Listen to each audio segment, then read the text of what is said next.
So, just yesterday, we had friends visit us from Seattle, and they had been staying in the city for just a few days, and they were commenting as kind of sometimes people come into New York culture say, man, people are so rude. They're such in a hurry. There's so many of them. And they were talking about all of this and kind of laughing, just remembering just some of our stories from old. And it turns out that they had to leave early. They had to fly back because the ones that were taking care of their children just really needed them to come home sooner. So, they were supposed to stay over all night and come join us for worship, but instead they ended up going to the airport early to try to get a really early standby flight. And this was, just happened. It was kind of reflecting on this. It's kind of funny. They left our house at midnight. And I told them, you should give yourself like an hour and a half to go from our house all the way to Newark. Okay, that's a long way, Long Island to Newark. And maybe it's a little more than an hour, with no traffic, but I always try to give myself more time. And they left our house at 12 o'clock, and we get a call at 12:38 they arrived at Newark. So if you know what I'm talking about, that was New York driving. In fact, the text from the wife that texted us just to tell us they got there safely was, yeah, he was driving like a New York taxi driver. 38 minutes is like 90 miles an hour. I don't want to calculate it, but and I was laughing because there was no traffic. Why was he driving so like a madman to get from our house to there, and the flight doesn't leave till 7 in the morning? And I'm like, what the? And I'm laughing even more because he's not a New Yorker. But 3 days in New York convinced him, I gotta drive like a madman and get there and have to be there early. And it was just really funny just thinking about, this is our culture. Sometimes we get glimpses just because you're out in and out of the culture. But our culture is such in a rush. Time is such an incredibly precious commodity, we feel as though. We're doing everything we can to buy time. The commercials always tell us, you do this and you can save time. You can do what you really, really want to do. We have so many things that try to tell us about time management, how critical and important it is. And yet, if you look at it, we do horrible with time. New Year's resolutions, if you look at the list of top 10, almost always there's like 3 or 4 that actually directly reference this recognition that we need more time, more quality time. We have to change the way we address and live out our existence in time. One of them always is, top 5 usually, I wish I could spend more time with family and friends. Yeah. So people who are not even Christian, they have this sense of, wow, life is not right. It's not meaningful. It's not significant because all I'm doing is working. Or I'm doing all these other things. Other things are coming in the way. I wish I could have more time with family and friends. I wish I could enjoy my life better. Enjoy the moments of life better because we're in a hurried state, we don't know how to do that. I wish, another one is, I could help some other people. And if you really look into the reasons why people aren't able to help others, be really significant in helping other people, like in homeless outreaches, because the perception is you just don't have time. We live in a hurried state of mind and a hurried existence. And the fruits of that is that we experience what's called hurried sickness. So I found out that there is actually a clinical term for this. And I thought it was a very recent one because more and more people are getting so busy that we're experiencing that, even a physical experience of hurried sickness. This actually was something that came out of, the phrase was coined back in the 1950s, that these cardiologists, they were looking at their patients, the ones with heart disease. And as they heard their stories, looked at their lives, they found that there was not just a trend, a thread that went through every single one of them with heart disease. And it was that every single one of them had this impending sense of a chronic rush. They're chronically in a rush. They're chronically hurried. And so they said, guess what? It's not having to do with outside forces. More, it's actually inside. Type A personalities actually have this problem where there's so much, like, I got to get this done. I want to do this. Whether it's ambition or a sense of need, they're in a hurry.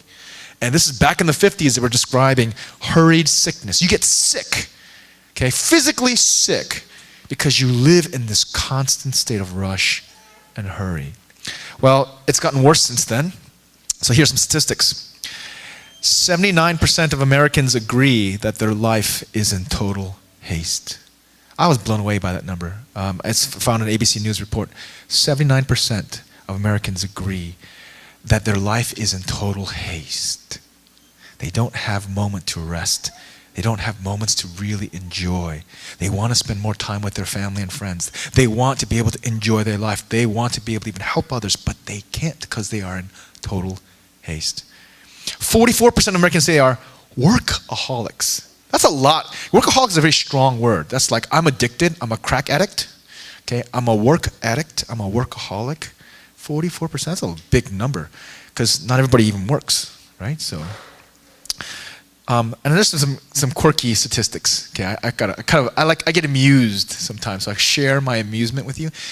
10% of the people feel like they're walking more quickly than just a decade ago. Okay, 10 years and already 10% are walking faster. And in New York, that's like marathon pace because people in New York walk really fast. So, but they're walking even faster. Okay? 68%, this is a sad thing, but 68% of the children, 17,000 children a year, have choking incidents. And the reason is because they're inhaling their food. Where are they learning that? My wife's always telling, slow down. I have this gift of eating. I could almost be a competitive eater because I eat so fast. And I realize actually our kids, it's rubbing off on our kids even that they are trying to keep up with our pace. And so they're gobbling their food down and they're choking incidents so are happening. These are all signs of a culture and a pace that you can't live by, that is not reflective of a heart and a life that is under the lordship of Christ. Because the way it works is Christ does not use us as tools, as assets, drive us to the bone. That engaging Christ means, it's not about balance. It means that there is a way of living in rhythm, in time, that is healthy and whole. That is not under the lordship of a need or task or a driving ambition that destroys us. But instead, that there's a wholeness about the way, even a redeeming wholeness about the way that we engage time. So today what I want to do in this, as we're covering this whole series of what it means to kind of break off of old habits, to break into the new, this is so significant about how we structure, how we approach time.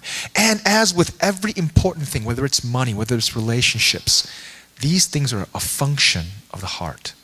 So what I want to do is I want to talk a little about, I believe, is the biblical theology of time management, time stewardship, and describe how, in some ways, we can begin to follow a redeeming rhythm. And the scriptures mention that time is understood in the context of redemption, that we are part of. We are being redeemed, and God is going to use us to be part of redeeming other people. That's how we need to understand how we use our time. Not as a function of, am I just going to enjoy my life? Am I just going to have more time with family, friends? That's all good. God wants to bring that. But the real time management, time stewardship, revolves around the theme of redemption. And I'll try to outline that. Give some kind of help to say, this is how we should approach even approaching our scheduling and our timing. Here we go. I forgot I put the slide in. Here's some symptoms. So just think about this. If you reflected on yourself, maybe have a running count, yes or no. Okay. So if you score high on this, then there's a possible, diagnosis of hurry sickness.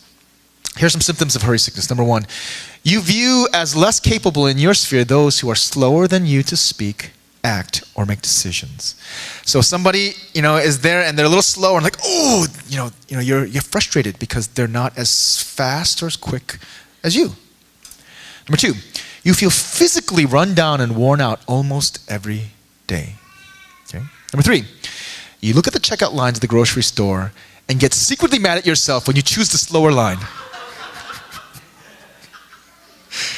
Okay. Anxious laughing for some, right? I do that all the time, by the way. If you have to wait more than 3 seconds for an internet page to load, you start yelling at your computer screen. Like it's the computer's fault, It's morally wrong that they're slowing you down.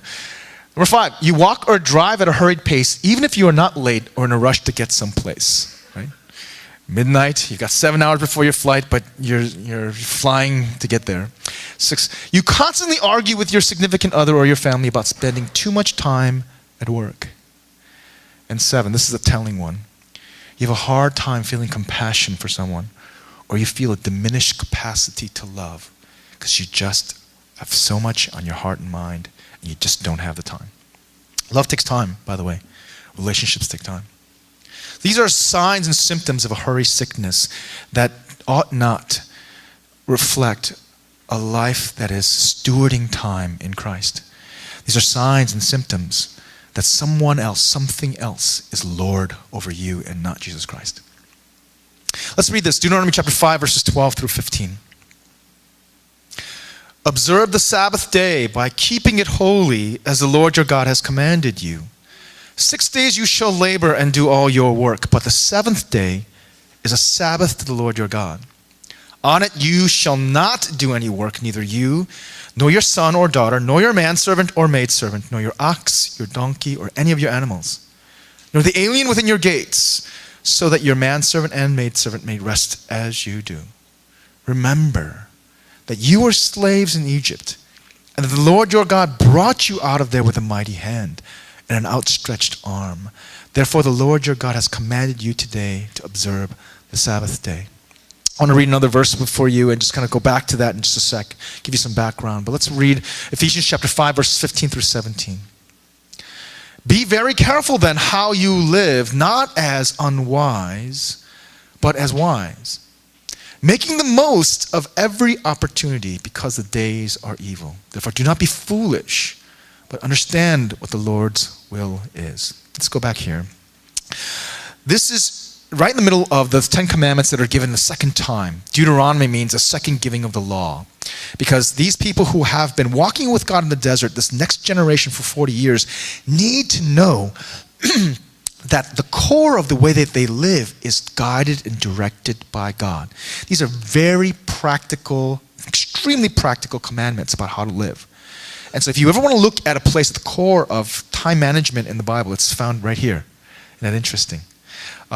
So if you want to look at like the core thoughts and truths about life, it's also here. About relationships and fidelity in marriage relationships, it's here. It's about truth-telling, it's here, so on and so forth. About property and about so on and so forth, it's here. So this one is describing this important thing about you will work 6 days and then you will stop. Okay? 6 days of work, and then at a prescribed rhythm that they followed together, they would stop. And then they would have different activities of worship. They would not force anybody else to do their work, but they would trust that they don't have to work 7, and then they would start up the cycle again.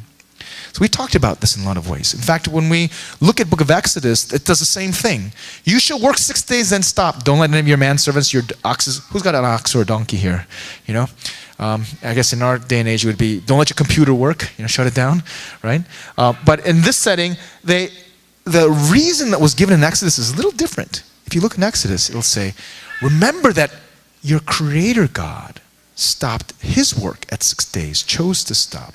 To honor him and honor the fact that you are a created person, you should rest. And I've actually preached a lot of sermons on this idea that we should understand our not only our mortality, but the fact that we are finite human beings.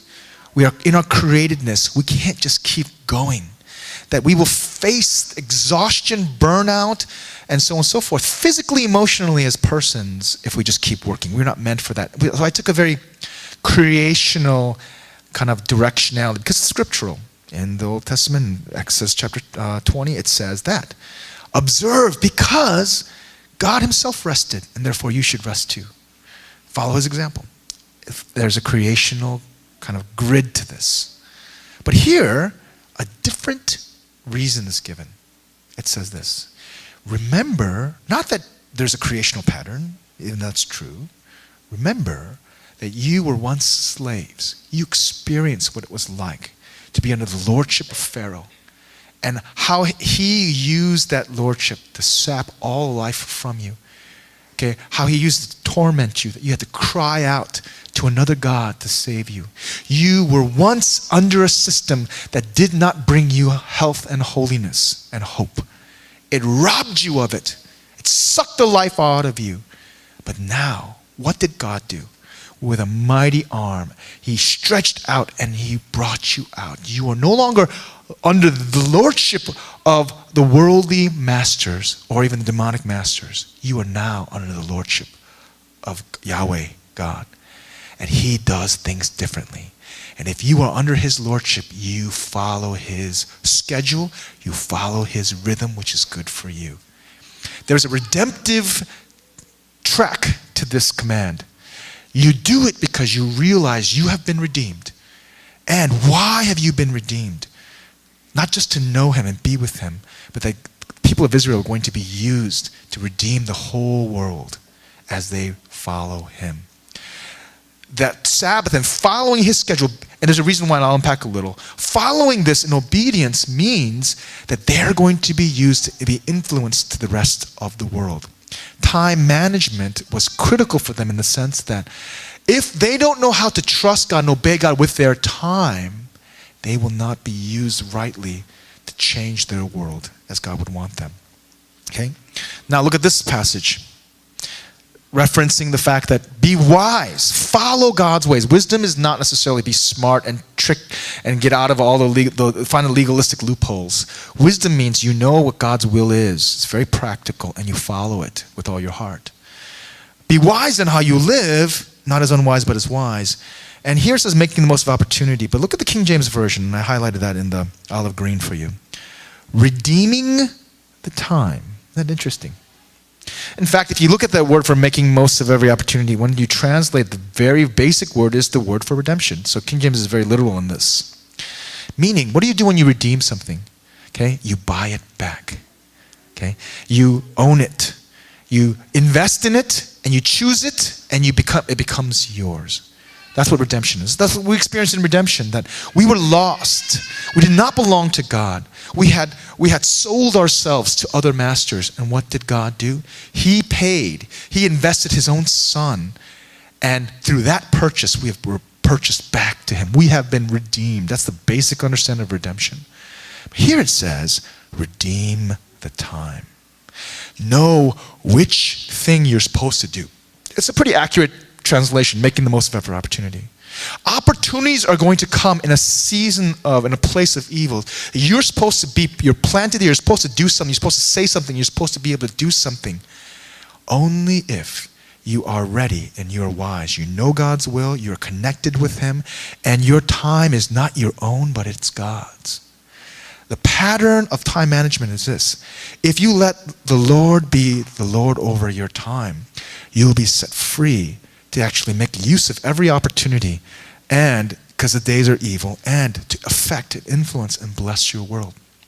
Otherwise, if the Lord does not make Lord over your time, then you are, and we will not be able to hear and know what we're supposed to do or say because we're so busy making up, following our own agenda, and filling our own schedules with our time. Does that make sense? So what time is supposed to be is God has given us enough to enjoy and live in relationship with him, but also to be very strategic, to be effective all the way around. In Colossians chapter 4, verse 5, it's not up there, the same kind of thing, saying, redeem the time to be able to witness to people. In other words, there's going to be times where God's going to place you right there, and if you are aware, if you are under his lordship, God will have prepared you perfectly to minister to and to talk to and engage those who are not in Christ. Here it means to make use of every opportunity, to keep your heart pure and clean, to know what God's will is, to follow through, to be significant and strategic with what you're supposed to do and say in that moment of time. There's a redemptive aspect to this time management that we will never know if we're so stuck in this hurried state trying to get our own agenda. If something else is Lord over us, it will lord over our time. Okay? Remember the last one, a symptom is that you can't love somebody because you're too busy? That is so common. There's an old scientific study they did. They used seminary students as guinea pigs. It's kind of mean.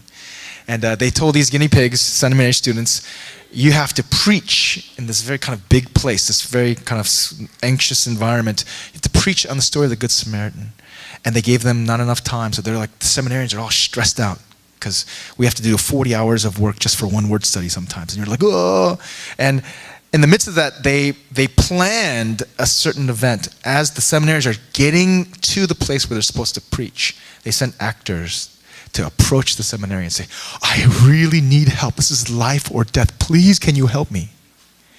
To see what the seminarians would do. Remember, they're preaching on the story of the Good Samaritan. Right? How all the priests walked by when the guy was dying in front of them, right?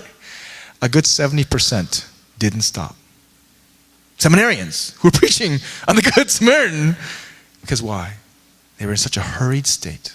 They thought their job was to preach. Yeah. When we let other things, even a moment of having to do your pastoral duties per se, take over versus being responsive to the directionality of God, where He is Lord over our time, where we're actually practicing this day in, day out in a rhythm of 6+1. If we're not there, we miss these opportunities where God is saying, I put you here to say this, to do this, and so on and so forth. And we miss out. We can feel like, oh, I'm balancing my time all this well. I'm exercising, doing all this stuff. But we're missing out. We're not living out our redemptive purpose. We're not following in a redemptive cycle. Hurriedness and time management is not about schedule. It's not about how much you have to do. Okay? It's really about the heart, as John Ortberg would say. Hurry is not a disturbed schedule. Hurry is a disoriented heart. Let me put it in a different way. A heart that is not oriented to God as Lord. Because if you're hurried, then in some ways you're saying, I have too much to do. I have more than and I feel that this is my sin. I feel like that all the time. There's God, you give me more to do than I can do, and so I just have to work harder. You ever feel like that's a very Korean American sometimes, a very Asian kind of thing? Just grunt it out, sleep less, work harder. But actually, that's not a description of a heart that trusts God and knows that God would not give you more than you have to do. Yes, prioritization is at the heart of time management, but actually time stewardship says, God, you set the priorities, not me. And so this really is a matter of heart. It's a matter of lordship. Who owns your heart? Yeah? And how we spend our time, in obedience or not, in the moment or in the regular cycle, reflects who is our Lord, whether we trust Him or not. There's a passage in Mark chapter 2, verse 28, 7 verse 28, and it reads like this. This is Jesus. Then He said to them, the Sabbath was made for man, not man for the Sabbath.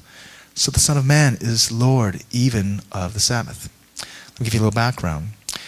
Jesus' disciples, who have been doing the very will of God, going with Him, preaching and teaching, and in the midst of that, they're hungry on the Sabbath. So what do? They're walking through a wheat field, and they grab some wheat, and they rub it to get at the kernels. Okay? It's kind of like, I guess, a snack alongside the road, right?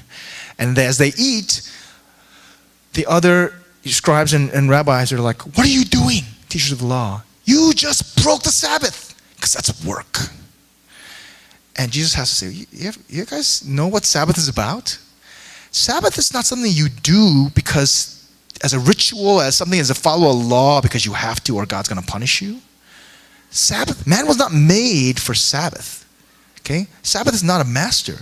Sabbath actually, it was made to bless man, to keep man in the cycle of wholeness, in connection with God. Yeah? So he has to say, you don't understand the purpose of Sabbath. It's to bless, restore, reorient man to both the grace of God coming to us, the redemptive grace of God, but also to show us what we're supposed to do. Okay? They're busy healing people on the Sabbath, and people who misunderstood are attacking them And he has to say, the Son of Man is Lord of the Sabbath. They're doing what they're supposed to be doing, the redemptive purposes, but other people missed it. And I realize people sometimes, we get stuck in that. We get stuck in a very ritualistic, religious approach to Sundays. Okay?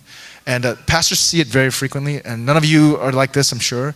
But sometimes I run into people, and I run into them in the middle of the street, and it's a very uncomfortable experience for them and for me. Because if they haven't been to church for a little while, they feel this planks of guilt, being pounded on their back, and they look at me like, oh, dang, he saw me. Oh, Pastor, I'm so sorry. I've been in church for a long time. I feel so guilty. I'm looking at him like, why do you feel guilty? Like this has to do with, me?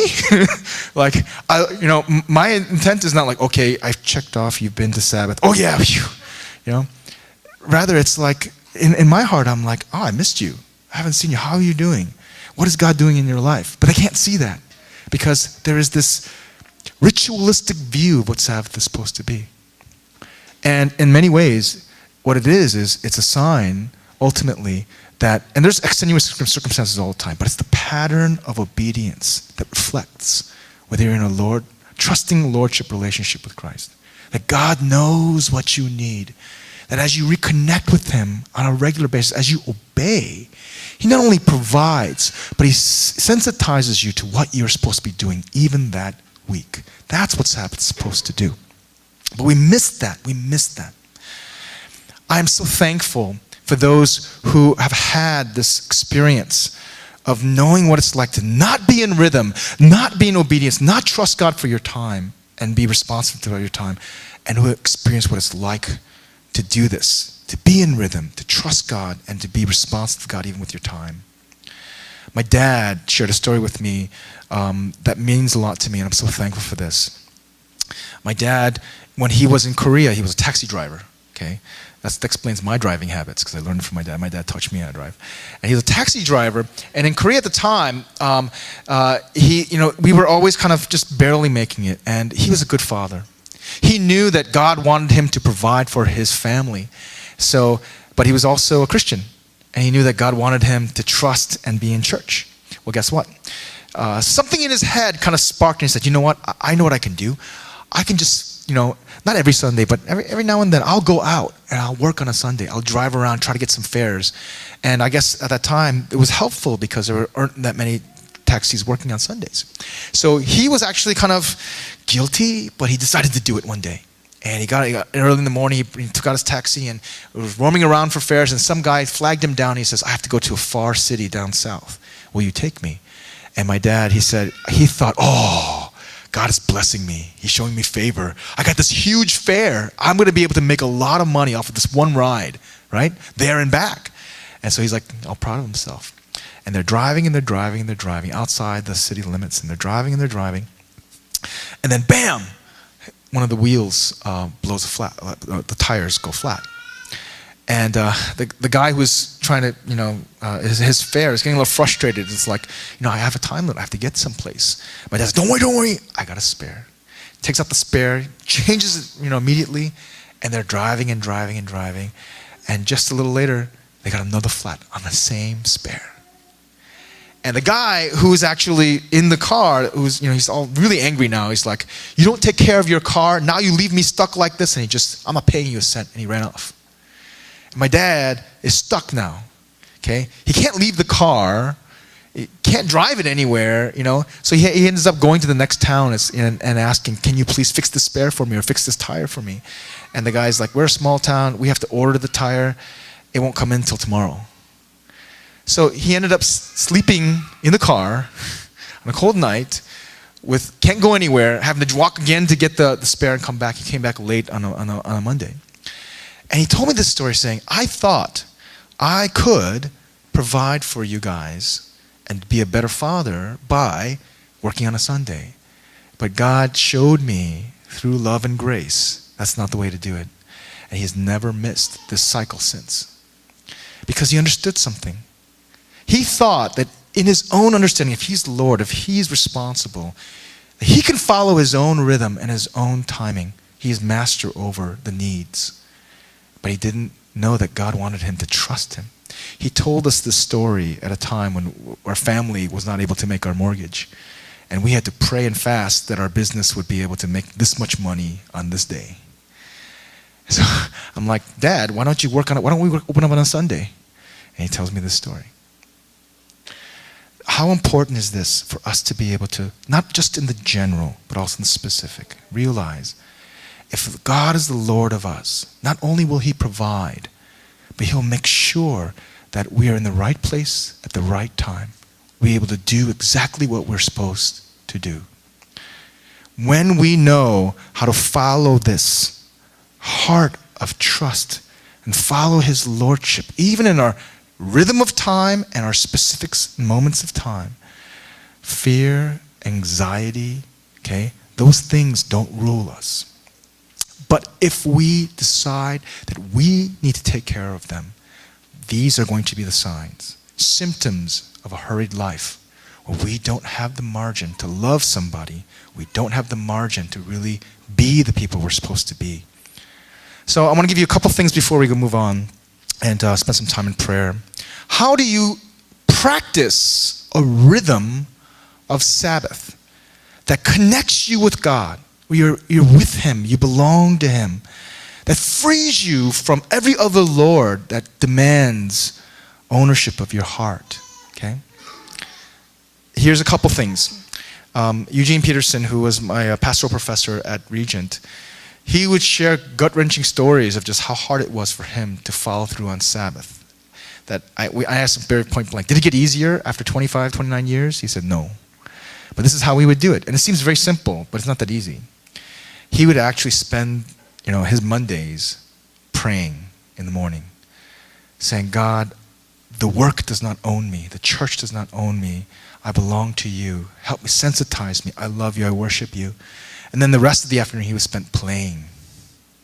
And from that refreshment of really being with God, loving His family, that next Monday he would jump into ministry, not with a sense of, I got all these things to do and God is a tough taskmaster, but rather, everything I do is significant. God was going to arrange my week with the right people. He's going to give me what I need to say.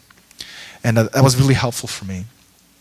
Here's another way of seeing Sabbath and how you can do it. And this is a book I commend to you called Keeping the Sabbath Holy, W-H-O-L-L-Y, completely. And there's 4 steps in this that she describes as a practical way of organizing your Sabbath and that kind of organizes your week, that gives you an orientation that is Godward. Number 1, ceasing. Stop from your work. Okay, stop thinking about it. Stop planning, dreaming, and wrestling and frustrated about it. Just let it stop. That's what Sabbath means. Shabbat means stop. And then engage in rest, physical, emotional, spiritual rest. Engage in the rest that God gives in prayer, where you release it actively. Embrace the goodness around you. Embrace people around you. Embrace even sometimes people in need. And feast. So Marvajan would describe how she would, she's so frugal with her money, and she would actually spend the whole week being very intent because she was doing her PhD, and she would study so hard, faithfully throughout the week. But on the day, her Sunday, before even all the exams and stuff on Mondays, she would not study. She would not stress. She would worship and she would play and she would feast. She would save her best meal for Sunday. And that got her through some of the most intense experience of work. Not only got her through, but prepared her and grew her in the Lordship of Christ. These are practical things you can do, but ultimately, really it's about the heart. Does God own your time? And we're going to talk about this next week, but this is how you know. Okay? It's by how you invest it. It's by how you invest it. So next week we're going to talk about what it means to break off the spirit of poverty and about money, okay, and so on and so forth. Guess what? If somebody who does not have a regular process of obedience and giving, whether it's tithing or giving, guess what? You cannot say that money is not your Lord. You cannot say that Christ is Lord over you in that aspect. It's how you do it. And if we don't have a regular rhythm of Sabbath, not just showing up, but Sabbath, you cannot say that your time is under the lordship of Christ. But as you do, as you trust him, remember, Sabbath was meant for you. God gets to show you how faithful, how restoring, how connected he can be with you. And it starts you on a rhythm where even in the moments, because the days are evil, you know exactly what to do. You make the most out of each opportunity. I want to ask you to bow your heads with me.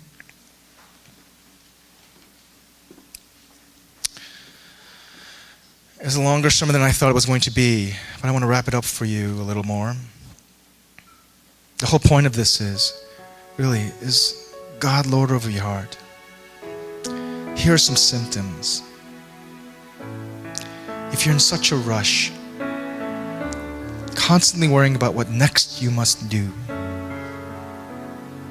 don't have time to stop, to listen, to love people, frustrated that things are not moving at your pace. These are good diagnostic points to say, God might not be Lord of your time. That an agenda, maybe even your need, or perceived need, has come in, sitting on the throne of your heart. You need to know your heart was meant for him. And when someone else or something else resides on the throne, there's a detriment to you. Hurry sickness means that, isn't it interesting, the heart begins to die. Relationships begin to die.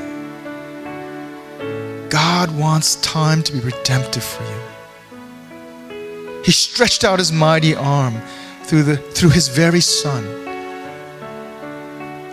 He's not just going to redeem this time, this year 2012, all the days of your earthly life, through his mighty arm and through his shed blood. He's going to redeem everlasting time for you, so that you would know and experience how great a Lord he is. He doesn't sap the life out of you. He dies to give you life. Who is the Lord of your heart? Who is the Lord of your time? I want to give you a chance as you reflect, and then to offer it back to God. Say, sensitize me. Help me to know what I'm here for. I want to redeem this time. I want to be ready when you call me to say and do. I want to know the freedom and the joy that you've got everything covered. I want to pray and play. Would you do that right now? Spend some time. And if there's places where you need to shift your rhythm, begin to talk to God. Let's pray.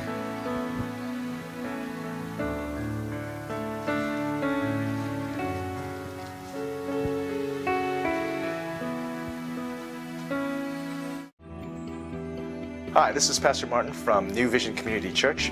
Thanks for taking the time to watch the video. I'd love to have a chance to meet you, as well as I want to invite you to come to worship with us on a Sunday. For more information, go to www.newvisioncommunity.net.